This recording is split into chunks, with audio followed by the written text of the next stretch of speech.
প্রচন্ড গরমে হযরত বেলালের শরীরের ভিতরে বালুগুলি এসে এসে ফুসকা পরে পরে ঘা হয়ে যাইতো। ওই ঘায়ের মধ্যে চাবুক দিয়ে পিটানো হতো আর বলা হতো বেলাল কালেমা সারবি। বেলালের একটা আওয়াজ আসতো, আহাদ আহাদ আহাদ, আল্লাহ এক আল্লাহ এক আল্লাহ এক আল্লাহ এক আল্লাহ এক।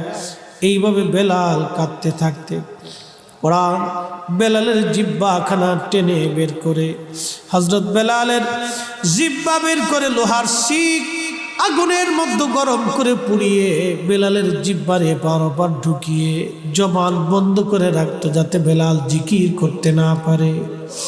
ওরা জবান বন্ধ রাখলে কি হবে, সেই দিন হযরত বেলাল রাদিয়াল্লাহু আনহুর কান্নার আওয়াজে আকাশ পাতালগুলি ভারী হইত।